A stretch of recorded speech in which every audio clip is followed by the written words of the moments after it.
Welcome back, another episode. Despite receiving positive reviews, Masters of the Air is not as good as its predecessors, which has many wondering why so little is being done well while the episodes are becoming better and better. The third military miniseries, directed by World War II veterans Steven Spielberg and Tom Hanks, is titled Masters of the Air. They made the critically acclaimed film Band of Brothers in 2000, and a companion film, The Pacific, was released 10 years later. Currently, Masters of the Air is their most recent production. Despite having a stellar cast and an innovative subject, the show performs poorly. Despite having similar creators, Band of Brothers, The Pacific, and Masters of the Air all have their own unique qualities. While Masters of the Air concentrates on the 100th Bomb Group of the U.S. Army Air Forces, Band of Brothers follows Easy Company of the 101st Airborne Division, U.S. Army, during their time in the European theater. On the other hand, The Pacific is focused on three particular Marines who served in the Pacific theater are the focus of the Pacific. In the end, the series is filled with various casts, distinct tales, and different images. To be sure, there are positive reviews from Masters of the Air. On Rotten Tomatoes, the series has received an audience score of 70%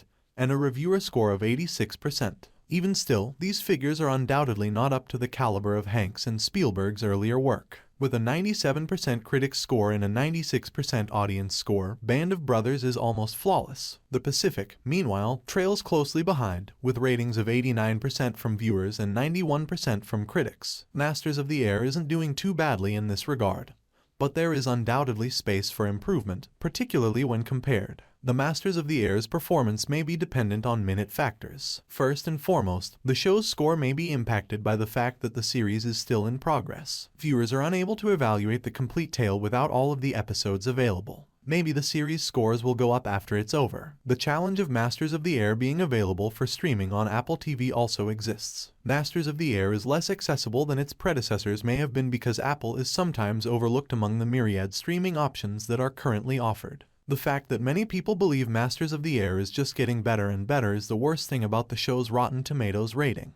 A complex military drama should naturally have sluggish beginnings, yet every new episode is chock full of surprises, drama, and action. It is therefore odd that the series' score does not rise with each new episode. Specifically, the fourth episode of Masters of the Air introduced a number of novel plot points, such as a German spy, fresh romantic relationships, and the departure of the show's protagonist. That's why Masters of the Air has a low Rotten Tomatoes rating, which makes sense. If the majority of viewers are finding the series enjoyable, then it is puzzling that its ratings are so low. Each episode ought to logically advance the series, however, this does not appear to be the case. Comparisons to Band of Brothers and the Pacific are probably the main issue Masters of the Air is experiencing. Band of Brothers created a big impression on the war genre back in 2000. In many ways, it was the first series of its sort. The miniseries included Hollywood-level production values and visuals, but it also allowed for a thorough exploration of the plot and characters. Furthermore, it was historically accurate in the truest sense. It is frequently contrasted with other initiatives. As a result, Masters of the Air will need to put in much more effort to overcome the Band of Brothers' shadow. Beyond that, though, the tempo of Masters of the Air is usually criticized. Many people think that the character introductions happen far too quickly. Masters of the Air immediately enters the conflict, in contrast to Band of Brothers, which began with basic training. Furthermore, there's a feeling that Masters of the Air falls short in its portrayal of the Air Forces. Fans of the show who have family members in the military could have more rigid ideas about how the show should be produced.